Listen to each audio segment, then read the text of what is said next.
Hey, welcome back to Father and Son Investing. This is a channel where we encourage parents to get investing with their children. Today we're going to talk about Senseonics. Now, Senseonics is a great company for a young person to be investing in.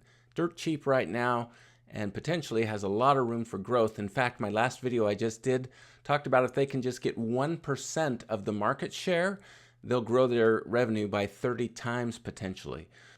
Today I want to talk about the timeline, the calendar for 2022 for Senseonics. There are a number of important events coming up that will make a critical difference in Senseonics business going out into 2023.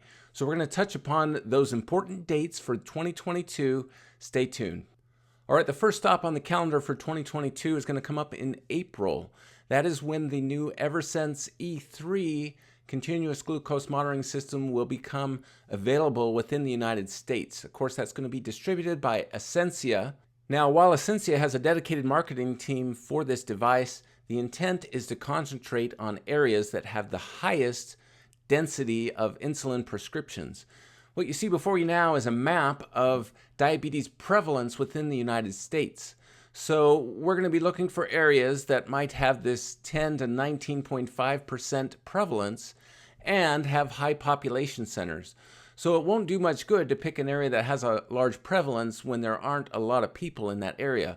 So we're going to be looking at areas like just south of Chicago here. We're going to be looking at areas in the south where we might have Atlanta or large cities in Florida or along this East Coast band.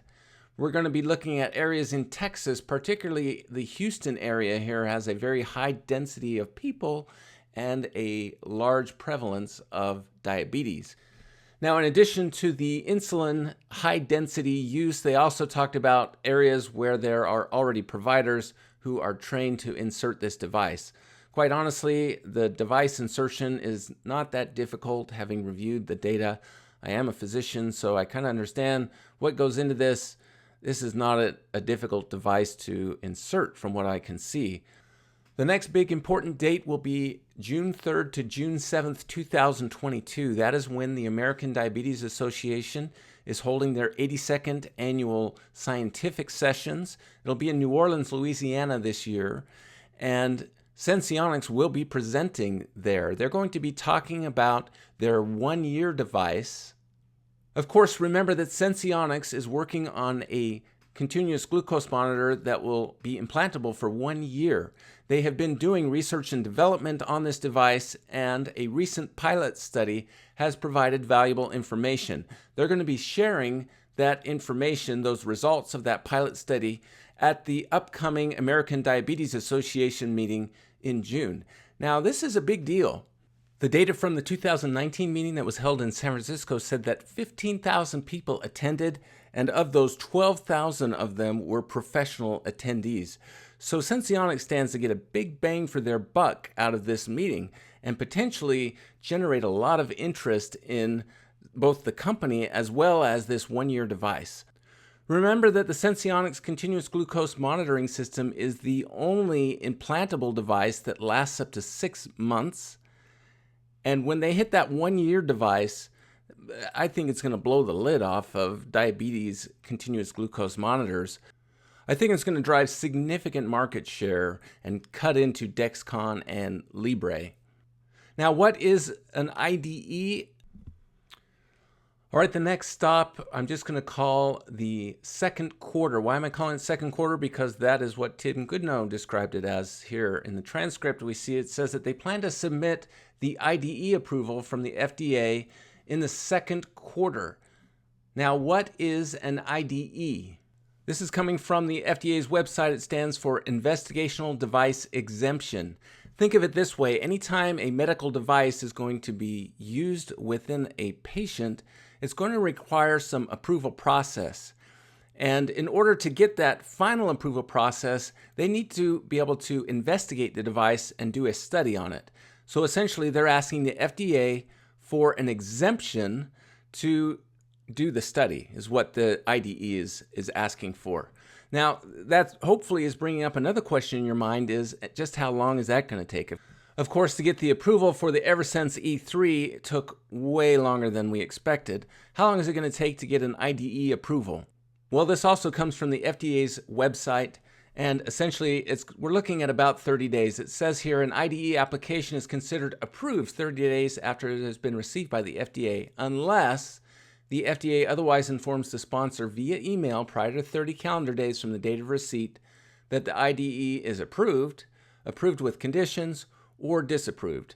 If it is disapproved, then there are some opportunities to respond to deficiencies, and hopefully that won't happen with this particular request. So you now understand what an IDE is, how long it might take, and we know that that's supposed to happen, the request for approval, in the second quarter.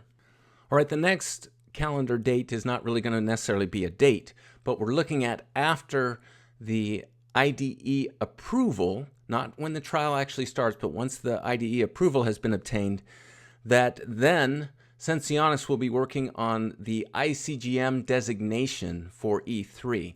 Now, what is that? Well, iCGM, the I part of it is interoperability, and what that will allow is remote patient monitoring for the SENS, and essentially that device then will be able to communicate real-time CGM data to connected apps, both through the SENS cloud and directly through the transmitter. And they're also looking at being able to provide that data through Apple and Samsung Health.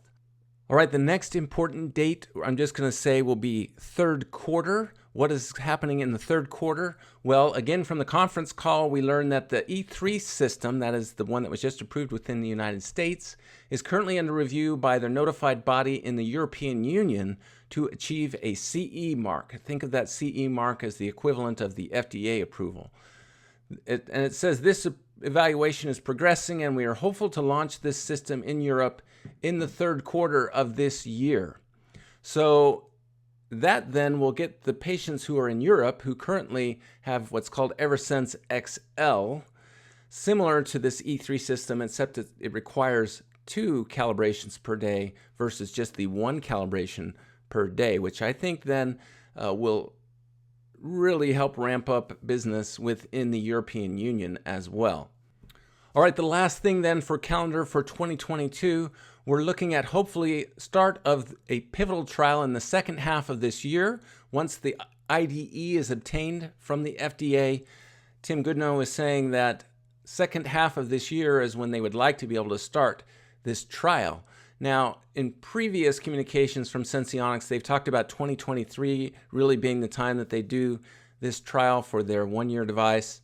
So maybe in the second half of this year, that could be, of course, as late as December, but really still potentially in 2023. That's it. That's what I have for you for the calendar tour of Senseonics for 2022. Hopefully, I have given you some information in here that you're not getting from other sources. If I have, please give me a thumbs up, and we would love to have you subscribe as well. As always, share this information with a young person in your life. Make investing a family affair, and until next time, enjoy your investing.